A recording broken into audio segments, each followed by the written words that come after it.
Alright guys, welcome to part 3 of the video series talking about 78 cards by Lana Zellner. Okay, so in the first video I talked about why I have 2 decks, because they were both so graciously gifted to me by 2 beautiful souls. So what I did is, since I had 2, I decided to trim one, and I was Instagramming with the wonderful Gaia. She is so sweet, and she's like, oh, I totally trimmed mine, and I talked a little bit, it's like, well, I don't want to get rid of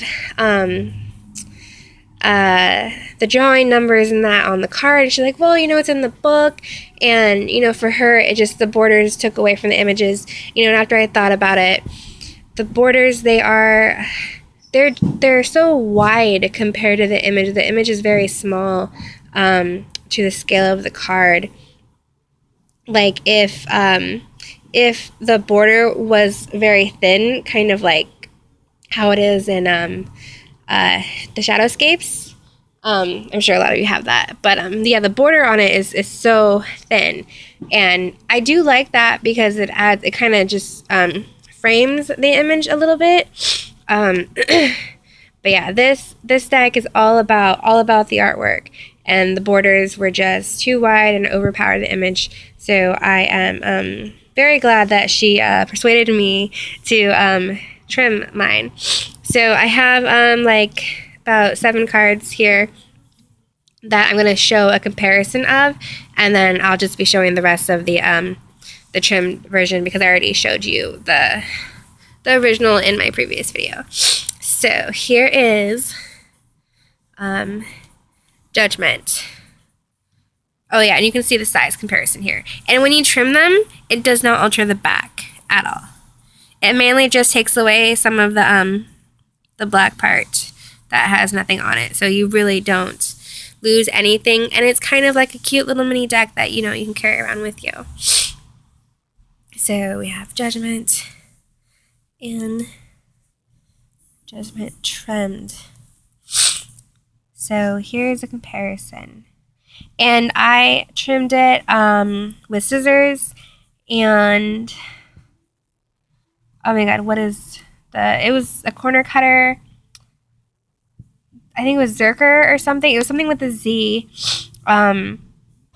And it is changeable to where you could have a small or a large, and I used the small size for it, since it is a smaller, it's becoming a smaller deck now. And I know a lot of people, reviews on that corner cutter were not good at all, and I did do some practice ones on it, and I did mess up a few times, but I managed to kind of fix them with scissors. But you have to very carefully line it up a certain way, and it's a pretty slow process to make sure that it's cornered very cleanly. So yeah, I'll mention the corner cutter I use, and I wouldn't recommend it, only because it takes twice as much time to carefully line it up, and 100%, you won't get it accurate a lot of times, and you might have to fix a few things. So but yeah, so I love just how the artwork pops, and like I said, the card names and numbers and all of that are on the actual image. So when you cut away the borders, you're only getting rid of just this little bit of info. And like Gaia was saying, the drawing number is still on every page for that card in the actual book, so you don't lose that.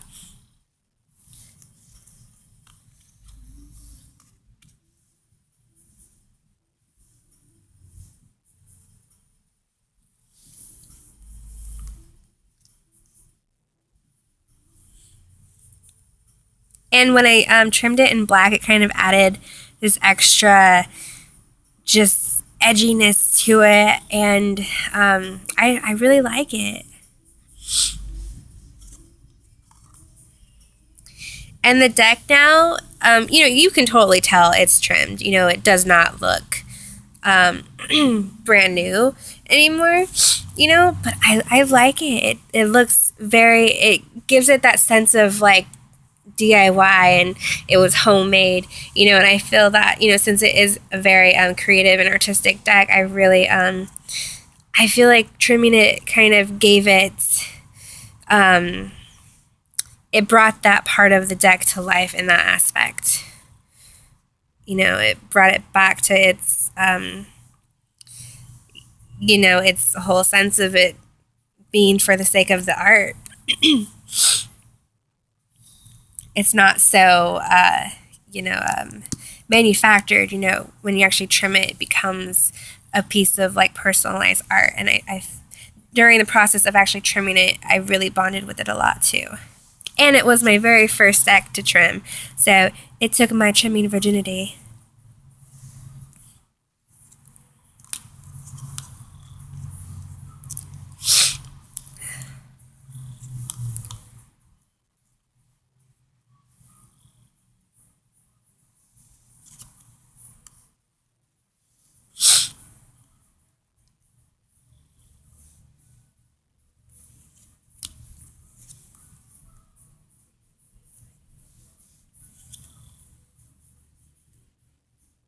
I love the strength card trimmed. It's just look at how it pops. Like I know, like some, you know, like when I first saw it, I was like, oh, I like the white because it kind of, it frames it, you know.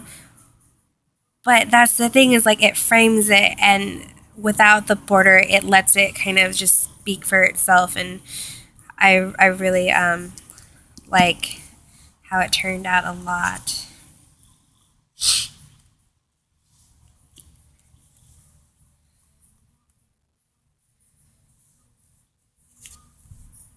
But see, can you see how you can kind of see the black from edging it? I kind of like that.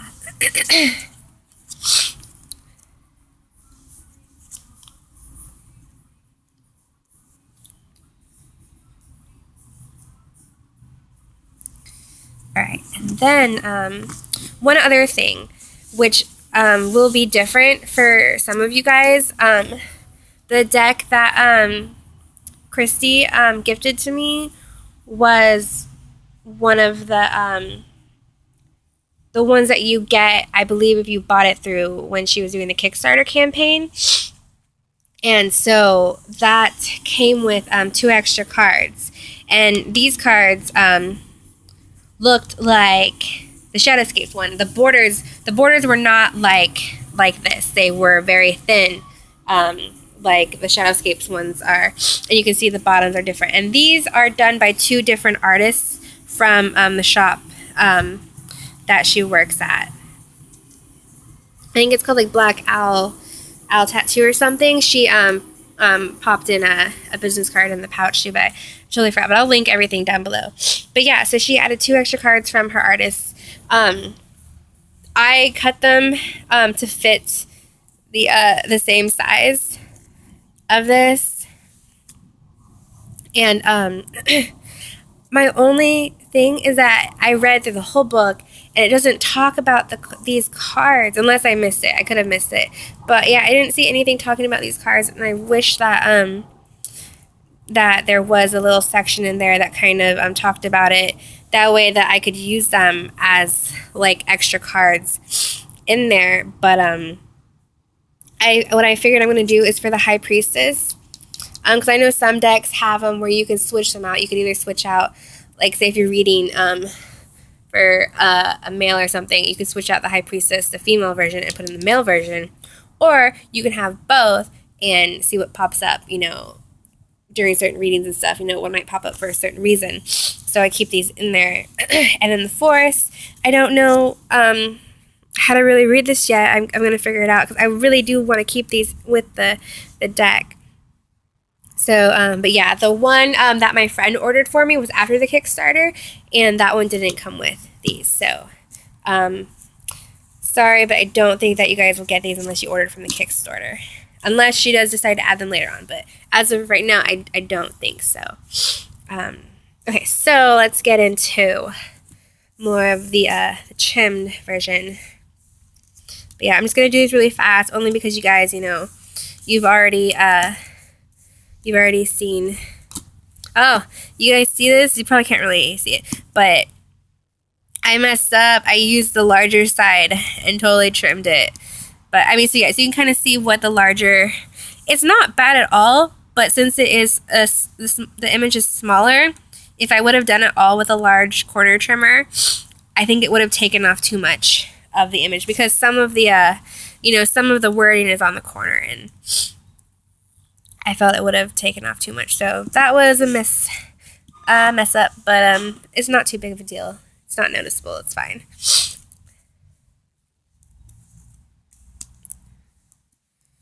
But yeah, so we're just gonna just kind of lay these out for you guys.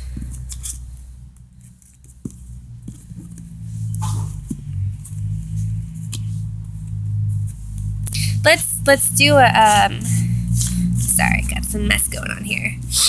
Let's do a little spread here. So if you had a cross over here, you know, and let's say oh yeah, so here's what it, you know, I like it too when you pull one of these, you know, contrasted with these, it kind of just, it really you know, it really stands out. I like that. It's just, you know, just the different varieties of it and how it all looks together.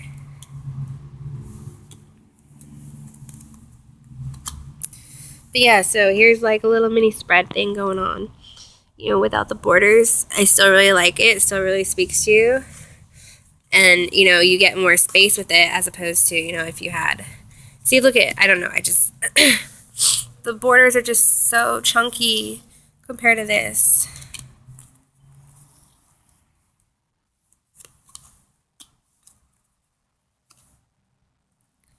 It's just, yeah, see, look at, when you have them together, look how much border there is.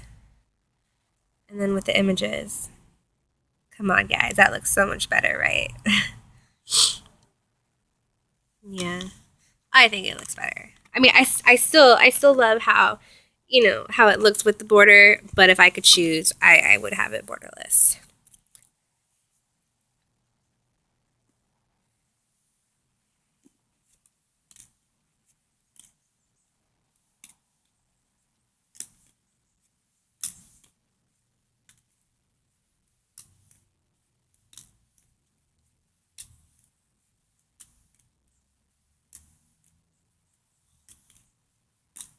We're just making a mess of cards right now.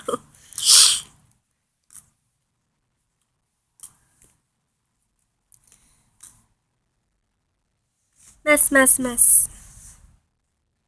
But yeah, I love it. I love this deck, and I really hope you guys can love it too. Yeah, please leave your comments down below and tell me what you think. Do you like it borderless? Do you like it the original way? How do you feel about the artwork? Does the artwork connect with you? Is it too much going on? Yeah, if you have the deck, you know, what's your review on the book? You know, I love the book. I think it's amazing. Oh yeah, and then if you also have these 2 extra cards, what do you use them for? How do you read the forest? You know, I really want to keep them. So let me see how you what your take is on these cards. Thank you so much for watching the video. I will be making more, I know, because I haven't made some in a while. But yeah, and then with these cards, I've been doing the Within Without Advice challenge by Kelly from The Truth and the Story and Patrick from Patrick J. Fagarty. And the challenge is amazing.